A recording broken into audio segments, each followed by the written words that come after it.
দারিদ্র সীমা থেকে উপরে উঠে কিভাবে নিজের ভাগ্যের চাকাকে পরিবর্তন করবেন, কিভাবে আপনি স্বাবলম্বী হবেন, কর্মসংস্থানের ব্যবস্থা আপনি কিভাবে করবেন। এবং আমরা আগেও বলেছি যে জাকাতকে প্রেসক্রাইব করার বা ফরজ করার মূল উদ্দেশ্য হচ্ছে সমাজ থেকে দারিদ্রতা বিমোচন করা।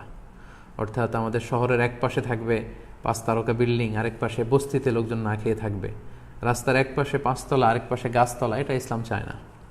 বরং ইসলাম চায় যে সম্পদের তারল্য এটা সবার কাছে চলে যাক, সমাজের সবাই সুখে সমৃদ্ধিতে ভালোবাসা এবং সৌহার্দ্যপূর্ণভাবে বেঁচে থাকুক। এটা একটা সোশ্যাল সিকিউরিটি নেট বা সেফটি নেট, সামাজিক নিরাপত্তা বলা হয়।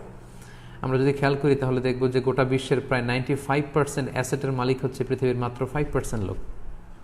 মানে এই পৃথিবীর মাত্র 5% লোকজন বা ফ্যামিলি পৃথিবীর 95% অ্যাসেট বা সম্পদগুলোর ওন করছে বা মালিক তারা। এভাবেই কিন্তু পৃথিবীতে এই দারিদ্র বৈষম্য বা মানবিক বৈষম্যগুলো তৈরি হয়েছে। এজন্য সূরাতুল হাশরের 7 নম্বর আয়াতে আল্লাহ তাআলা এই দিকটা ইঙ্গিত করে বলছেন, কাইলা ইয়াকুনা দুলাতান বাইনাল আগনিয়া মিনকুম। ইসলাম চায় যে সম্পদ যেন আমাদের কারো মাঝে কুক্ষিগত হয়ে না থাকে, বরং সম্পদের তারল্য যেন সবার কাছে পৌঁছে যায়।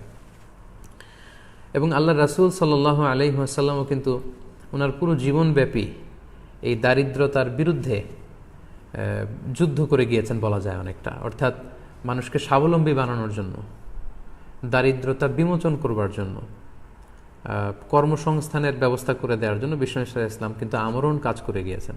এবং তিনি নিজেও ব্যক্তিগতভাবে দারিদ্রতা থেকে আল্লাহ তাআলার কাছে পানাহা চাইতেন। সুনানে আবু দাউদের একটি হাদিস আমি এখানে উল্লেখ করতে চাই যে আল্লাহ রাসূল সাল্লাল্লাহু আলাইহি ওয়াসাল্লাম প্রায় এই দোয়াটা পড়তেন যে আল্লাহুম্মা ইন্নী আউযু বিকা মিনাল ফাকরি ওয়াল কিল্লাতি ওয়ায যিল্লা। এর মানে হচ্ছে, হে আল্লাহ, আমি দারিদ্রতা থেকে আপনার কাছে পানাহা চাই, আমি স্বল্পতা থেকে আপনার কাছে পানাহা চাই, আমি লাঞ্ছনা থেকে আপনার কাছে পানাহা চাই। তার মানে দারিদ্রতা এটা চেয়ে নেওয়া যায় না আল্লাহর কাছে, বরং এটা থেকে পানাহা চাইতে হয়। এবং এটা থেকে কিভাবে আপনি দারিদ্র সীমা থেকে উপরে উঠে কিভাবে নিজের ভাগ্যের চাকাকে পরিবর্তন করবেন, কিভাবে আপনি স্বাবলম্বী হবেন, কর্মসংস্থানের ব্যবস্থা আপনি কিভাবে করবেন, সব সময় কিন্তু আল্লাহ রাসূল সাল্লাল্লাহু আলাইহি ওয়াসাল্লাম এ ব্যাপারে আমাদেরকে উৎসাহ দিয়ে গিয়েছে।